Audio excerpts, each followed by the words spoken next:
Okay, thank you. Here we are with the questions. Ronan, were you surprised that you were able to win the trust of the Black Cube agent hired by Harvey Weinstein to stalk and intimidate you? Now, you're going to have to explain what that means to folks who have... Black Cube is an Israeli private intelligence firm that touts its close connections to the Mossad. It's run by a lot of former Mossad and other Israeli intelligence and military personnel.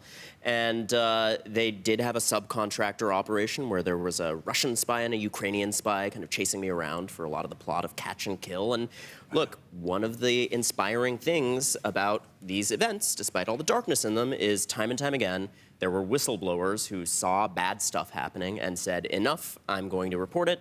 And one of those guys chasing me becomes a source. How do you know when they're chasing you? You know, for a time, it's paranoia of seeing the same car over and over again, seeing the same guy over and over again, and then ultimately it is receipts. I'm an attorney and a skeptical investigative reporter, and I get all the contracts showing exactly how the operation went.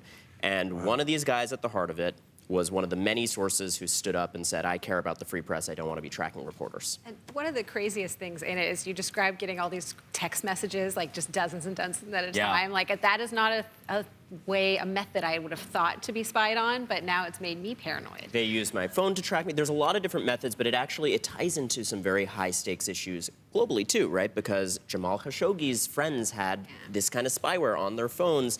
An Israeli company called NSO Group is one of the makers of when this you want to get software. serious with this shit, you get Israelis, you know?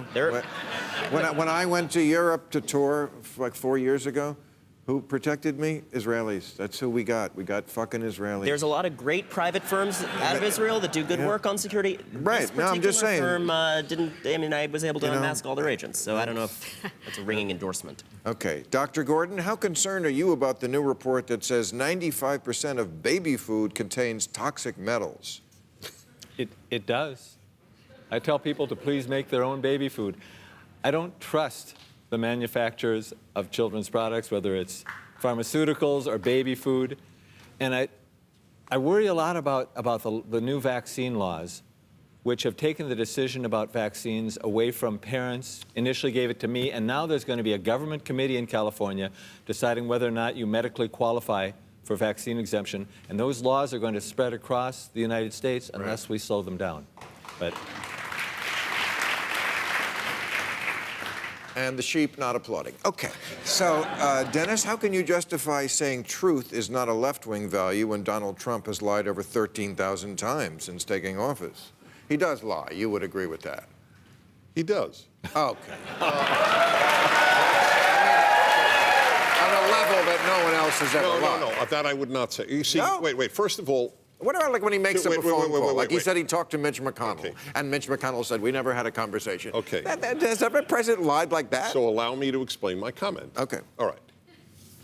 First of all, Donald Trump is Donald Trump. Donald Trump is not right-wing or conservative. Donald Trump is Donald Trump. Okay. The left wing... What does that mean? The left wing... I'll tell you what it means. I'll tell you what it means. It means nothing. The left wing is infinitely larger than one person. I don't choose one left-wing person who tells a lie. The left wing says, I'll give you gigantic lies, that the United States is a racist country. This is a lie. This is a gargantuan lie. This is the least racist, multicultural, multi-ethnic country in the history of the world. That these people believe it is proof to me about how effective lying can be. This is an unbelievably non-racist country. Have you people been to Asia? Do you people know that the Japanese did not allow one Vietnamese boat person into Japan because they're not Japanese? We allowed them into America. What is that? We're better than we're better than the Japanese. No, we're better than everyone. Dumb argument. We are less racist than any country with many races. Okay, it is a lie. But we could still have some that racism have ever been documented. Of course there's I'm a Jew. There are anti-Semites in America. It is a giant lie that America is anti-Semitic. I taught Jewish history at Brooklyn College. I know it. I wrote 2 books on Judaism. This is the least anti-Semitic country Jews have ever lived in. To say America is anti-Semitic is a lie. To say it is racist is a lie. Okay, These are giant left-wing lies. We're talking about degrees. To say that men can menstruate is a lie, and that is what is said. Wait, where did that? You never heard it, right? Okay, check it out, folks. Check it out. Anyone who says a man cannot menstruate is considered transphobic.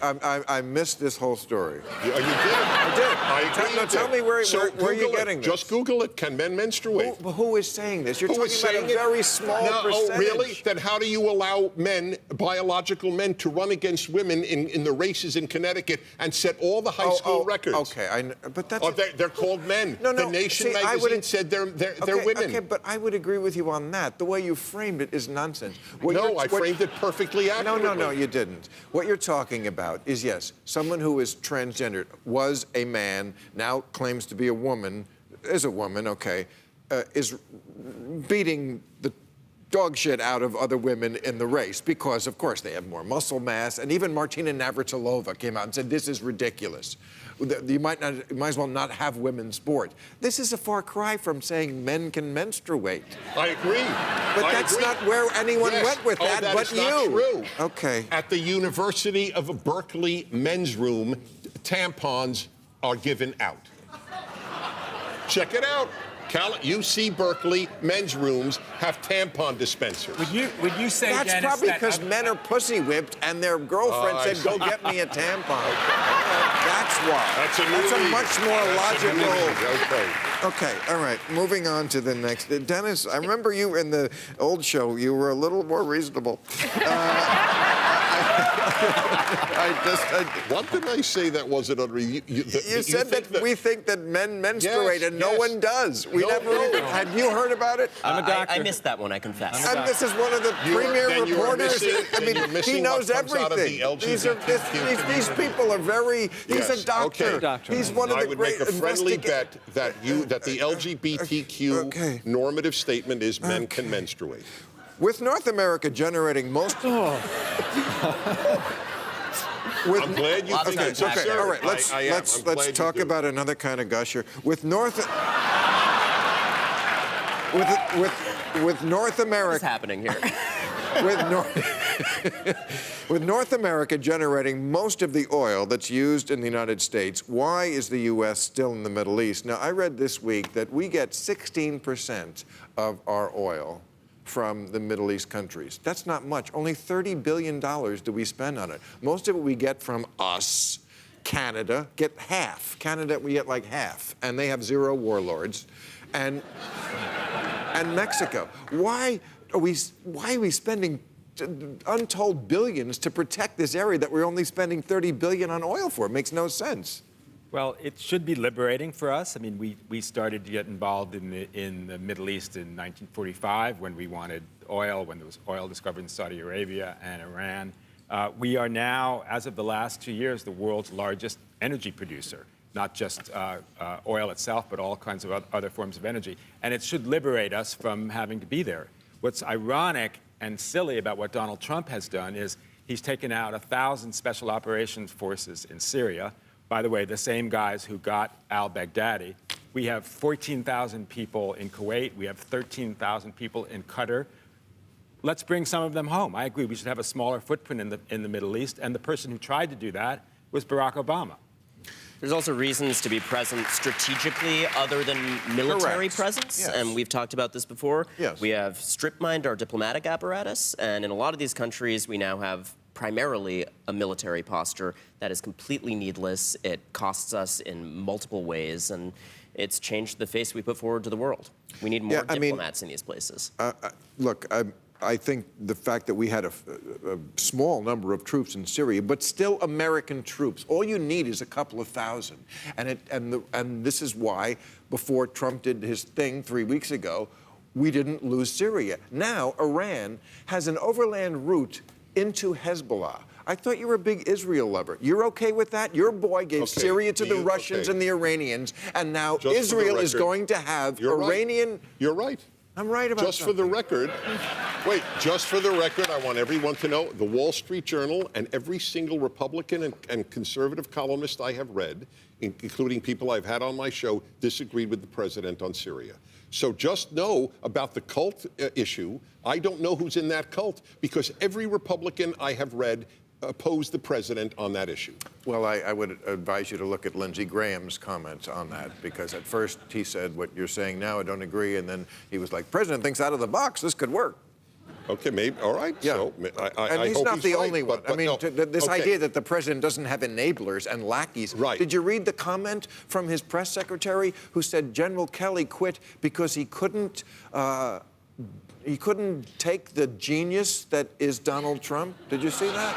Okay. I have it somewhere. No, Press secretaries, it's unfair to pick on them. They have But an again, untenable role. Did any press secretary ever say that?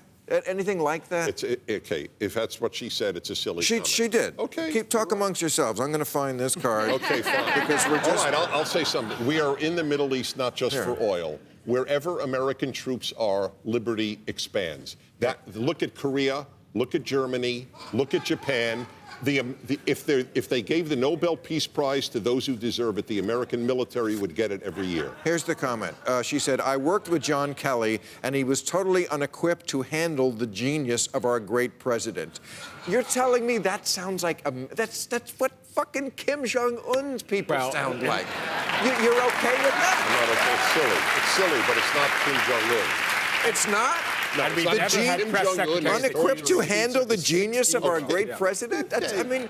But we're free to That's laugh so- at it, so it's not North Korea, is it? Well- We're laughing at the president's press secretary. If you laugh at Kim Jong-un's okay. press secretary, you're dead. We're looking at the trajectory of where we might go. Today, we're laughing.